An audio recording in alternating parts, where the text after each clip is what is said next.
Hello, everyone, and welcome to Dream Leapers Inspiration. I'm your host, Harriet Cole. As always, so happy to be with you today to just fellowship with folks who want to be inspired. It's not always true because we are people who enjoy being inspired, seek inspiration. Sometimes it's hard to imagine that there are people who don't want that. But the reality is, not everybody shares the same attitude. And I've talked to psychiatrists who have said that the human brain has, I don't know, 17,000, some huge number of thoughts every minute. And many of them are negative. The majority of them are negative. And I remember talking to Dr. Janet Taylor, who's a wonderful psychiatrist who I've known for a long time.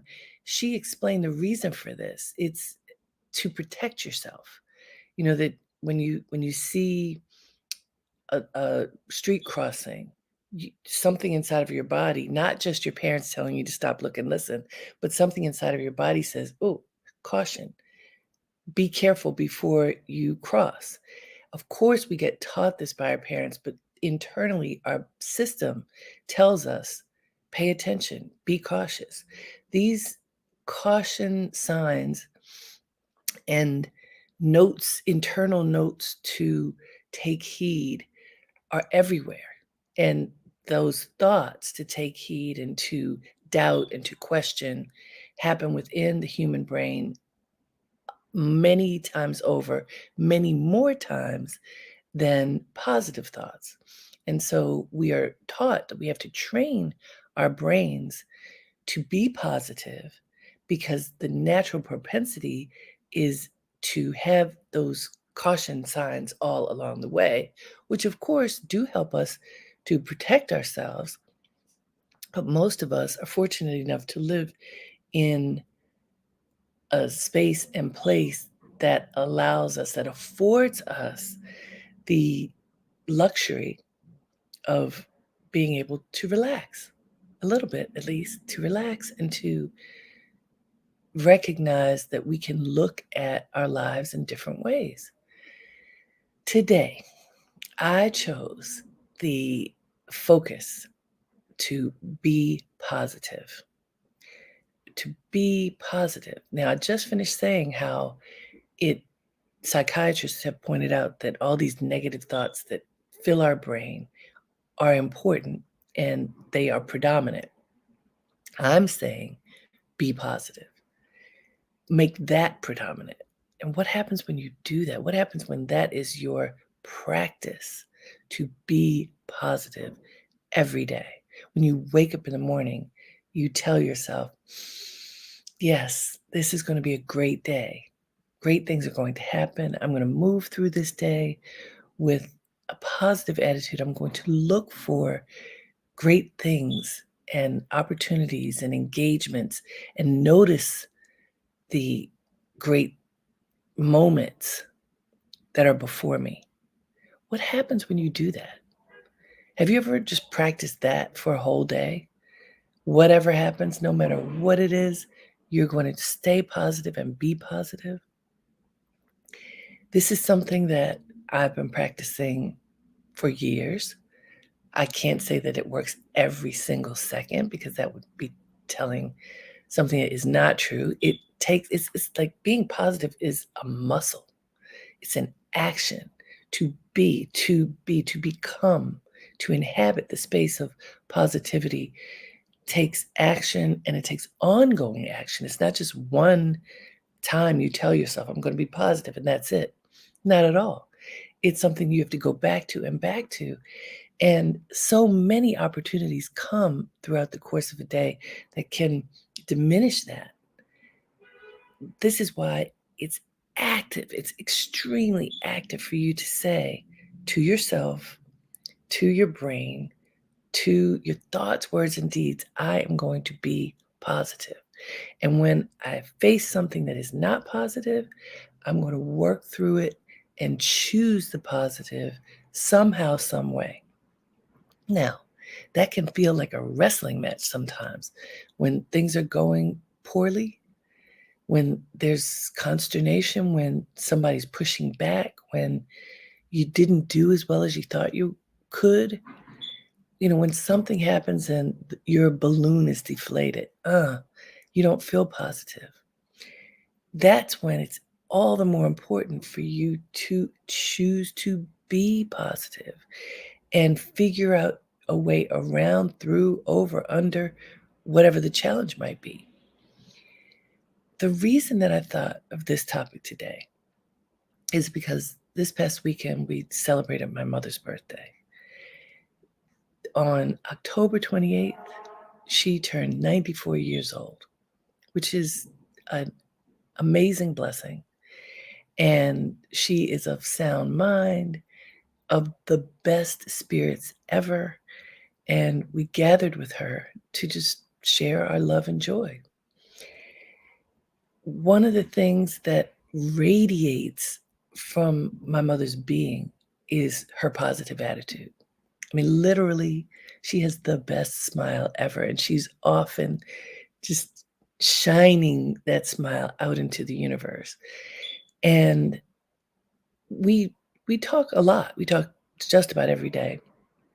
And one of the things that she said to me a couple of years ago, and I'll give you some context.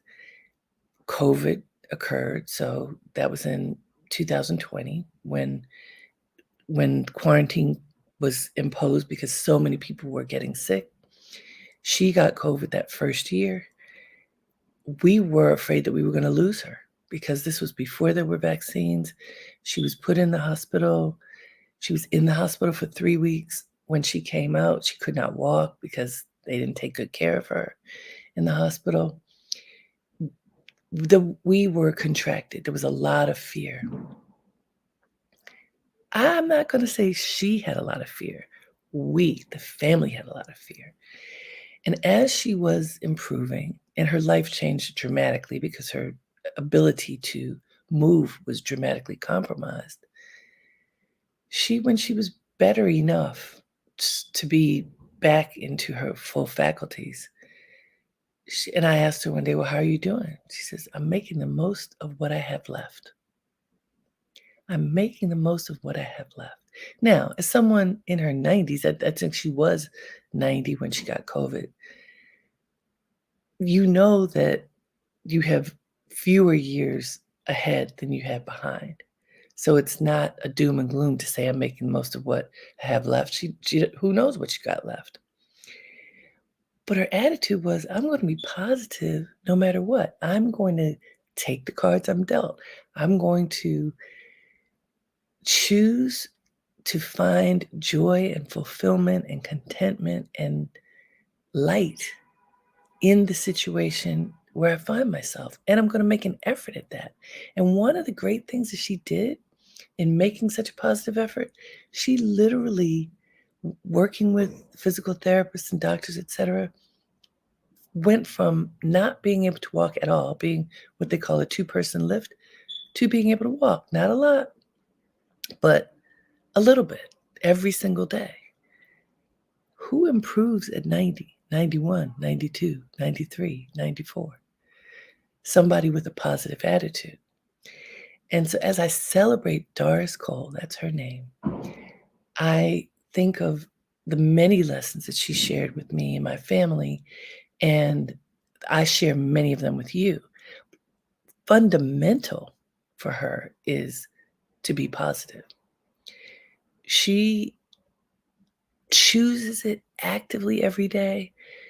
One of the things that I've noticed sometimes, and I think this is true of every mother, probably fathers too, but definitely every mother.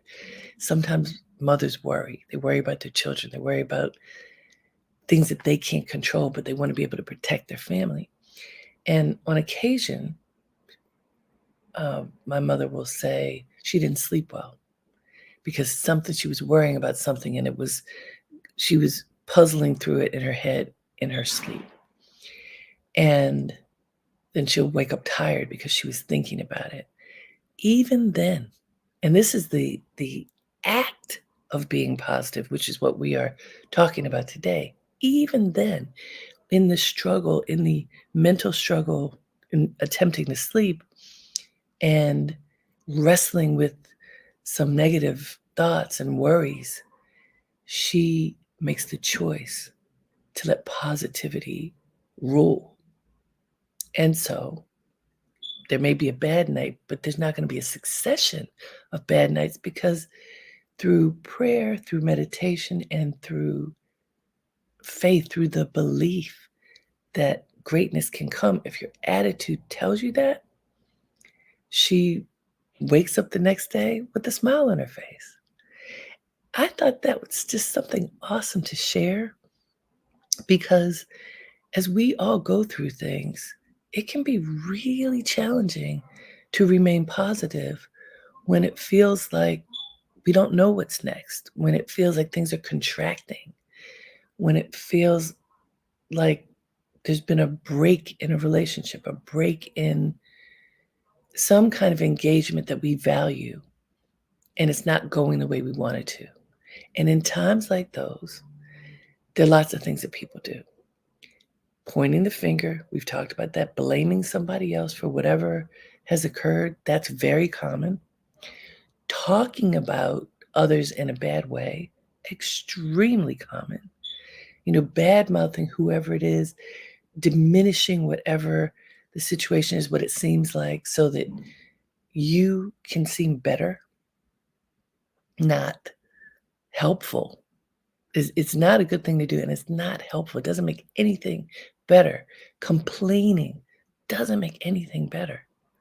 And it's really hard when you feel like the moment deserves a complaint. It's hard not to do it when you feel like the complaint is worth it, that it is deserved. But I want you to think about situations where you've been struggling and you really do think it's somebody else's fault. And maybe it really is. Maybe it's the situation is the way it is, and it's not because of you. If you complain about it, it doesn't make it better. Now, this doesn't mean that you should pretend that whatever the negative thing is didn't happen. But your approach to solving it, to fixing the situation, making it better for you, and guess what? Even the other person comes much more easily when you shine a light on the situation rather than kind of allow negativity to filter in. So there's a quote that I found that addresses this notion of positivity and how it can impact your life. And I want to share it with you now. The quote is, "Positive thinking will let you do everything better than negative thinking will." Simple. It's from Zig Ziglar. If you've ever heard of him, he was an amazing motivational speaker. I think that he was like a door-to-door salesman. He had a simple job with the best attitude ever. And he says, positive thinking will let you do everything better than negative thinking will.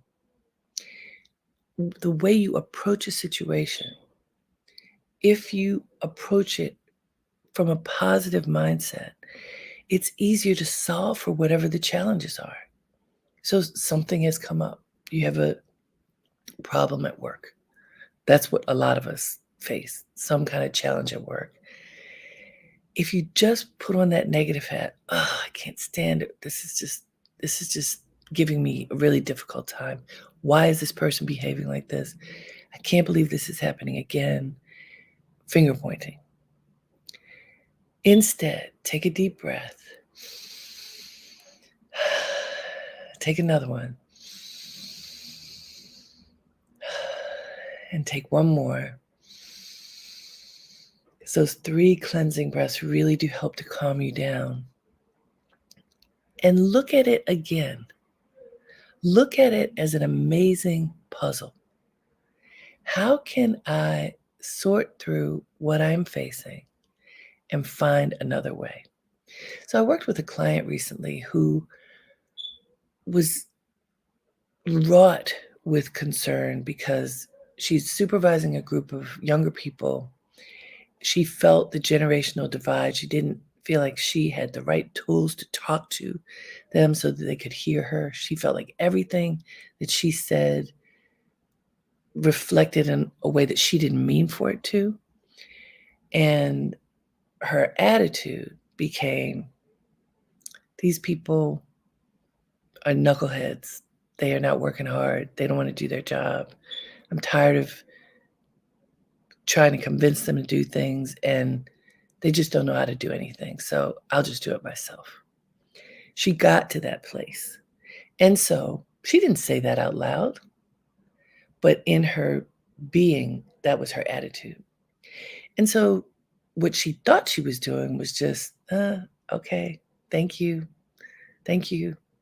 And then she would just take it and do it. And she thought that her smile and as few words as possible was better than being more direct, because her being direct, when she tried that, that didn't work either. What happened with saying less, that little smile, not the genuine smile, the I'll paint a smile on just so that I don't scream smile, didn't work. And her supervisor came to her and said, you know, the staff says that you act like they don't know how to do anything. The staff says that you treat them like you think they're stupid. And she says, I don't know why they would say that. I hardly say anything. In fact, I often will do the job for them because they don't get it done well, and I'll just do it and then it's done. They don't have to worry about it. She said she even promoted people to higher positions when they weren't qualified, thinking that giving them a boost, giving them more money, a different title, whatever it might be, might help them to feel positive about themselves and to do a better job. None of that worked. I'm going to guess that it didn't work because it wasn't authentic. She was smiling a fake smile and really thinking they don't know what they're doing and they're lazy and they're not going to get it done anyway, so I'll just take it. If you have that energy going into a situation, what happens? The people can feel it. You can feel it inside your being when someone is looking down at you, when someone thinks you don't know what you're doing, someone thinks you don't know what you're talking, you can feel it. And no words have to be said in order for you to feel it. Therefore, if it's not, if your attitude isn't truly positive, that smile is fake. A fake smile is the worst. It's the absolute worst. Much better is a facial expression that is matching the moment. So if you're in a situation with staff or anybody else, but we're just using this example a little bit further, if you're in a situation with staff and they aren't doing their job well and you can't figure out why, start asking questions. What can I do to help you be successful? What tools do you need that perhaps you don't have right now? What do you need to learn? What can we offer you to make this a better experience? Do you understand how to do the task at hand? Do you need help? And by the way, it doesn't mean you are the person who has to offer the help, but instead, you can rally forces to assist. But asking questions is really helpful because it can get to a positive place. Again, the questions need to be asked with an attitude of service. To serve this moment, I'm going to ask, how can I help you? Are you, like, a lot of times, the person who's providing some feedback or in this interactive moment who doesn't understand can have a disparaging attitude. So you really want to watch that. The positive attitude is assuming the best, assuming that even when somebody doesn't do a good job, assume that they want to do a good job. Assume that they want to be successful at whatever it is that they've been given as a task to complete.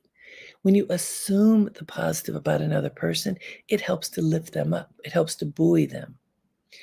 And then if you make that assumption, then you create a fertile environment for that person to ask questions and not feel like, well, if I ask the wrong question, I'm going to get beat up.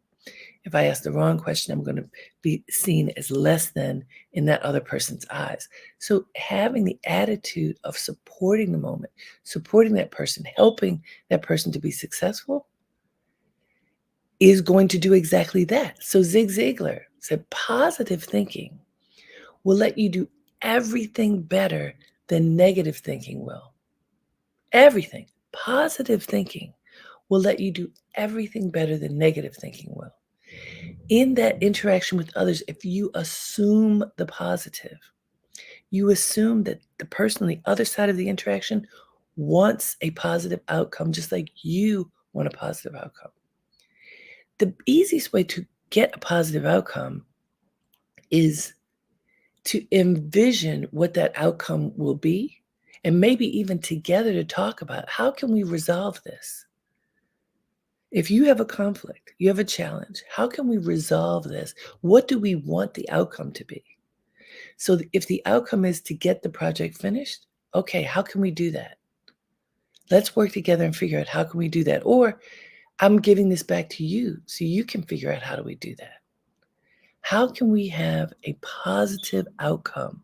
We have to figure out what the positive outcome is, and do we have shared values around what that is? Now, what if it's you? If you flip it in the other way, and it's not about somebody else, but it's about you, something that you didn't do well, something where you feel diminished, where you haven't done your best and you are feeling less than, because this happens to everyone. How do you help yourself out of what can feel like a negative rut? It's the same thing that Zig Ziglar's saying. Positive thinking will let you do everything better than negative thinking. So when you're in that space, pause. When you're in that space, pause and ask yourself the same question. What is the outcome that I want from this experience? Because you may be sitting in something right now that's not so good. How can you move from that negativity that may even feel like quicksand, like you can't get out of it? How can you move to positive? By giving yourself the space to imagine a positive outcome. In the worst of circumstances, what could a positive outcome be? It doesn't have to be something that is so out in the stratosphere that you can't imagine reaching it. It can be something small. What could a positive outcome be? Then fix your mind on that. How do you reach that? What are the steps that you have to take to have that positive outcome? So, example, I recently worked on a deck for a project that I'm pitching, and the team and I worked on it. It looks really beautiful. I gave it to 2 advisors to give their input, and both of them had edits, but one of them had very significant edits. And basically, this is too long. This is not the information that's needed. This is the information that's needed. And he went through in great detail telling me everything that I needed to do in order to make it better. I had to exhale and go, oof, okay, this is good input, good feedback, and it's a lot. And it feels overwhelming. And I don't know if I know how to do it. And so all this rush of it felt like negativity. This rush of negativity came over me because I'm like, oh, I thought I was close to finished, and I'm not. Now, the great thing, what's the outcome? The outcome. This is then you have to start thinking, okay, what is the outcome that I want from this? It is to make the best presentation possible. What is the gift that I have just received? Honest feedback in detail. Because I said, look, what you're saying to me makes sense, and I'm not sure if I know how to do it. Can you help me? And my friend took the time to write out exactly what he thought I needed to do to give me an outline. That was incredibly helpful. And now my next steps are to take those notes, edit this proposal, and create a better one with the intention of winning this business that we're looking to win. Well, I could have easily just felt deflated and, well, I give up. I don't know how to do this. I've done my best and my best isn't enough, so I guess I should just forget about it. But if I follow Zig Ziglar's advice, he says positive thinking will let you do everything better than negative thinking will. And this is what I went through just this weekend. I, I sent the proposal, I got the feedback, I got a call, and then followed with written feedback. And I had to be truly grateful, first of all, that friend cared enough to give me so much detail to support the process. That is a positive. By the way, receiving feedback is hard. Doesn't matter who you are, especially if it's critical feedback. Yet it was excellent feedback. And so I took it in, and now I'm going to recast this proposal so that it will be better. The positive thinking was almost like a wrestling match. Here's something good, here's something critical, but it's to the best possible end. And now, because I have an outcome in mind and it has a timeline, it is my responsibility to go back in and fix it. If you can make the choice to stay positive and to come back to positive, if you feel deflated, oh, that happened, that's not good. Come back to positive. Come back to the question of what outcome do I want and how can I reach that outcome? What steps do I have to take to get there? That helps you to climb out of the rut. That helps you to get unstuck. That can also help you to get out of your ego if you're feeling bad because you didn't do a good job. Okay, we all make mistakes. Sometimes it's not even a mistake. It just needs to be better. And if you can accept that feedback and learn and grow from it, imagine what happens. So I want all of us to take this on, this action, this verb, thinking positively. When you engage positive thinking, Zig Ziglar says it will let you do everything better than negative thinking will. Everything. Choose the positive for your life. Choose the positive for your actions. Choose the positive for your thoughts. When you find yourself slipping into negativity, notice it and stop, pause, take a breath, and make the decision that you're not going to get stuck in that negativity. And instead, you will actively seek the outcome that you're looking for. And by seeking that outcome, taking the steps, checking it off in as positive a way as possible. I promise you it works. I want you to practice it this week, starting with today. Practice positive thinking. No matter what your circumstances, it'll help you. I promise. Until next time, have a great day and make it count. Namaste.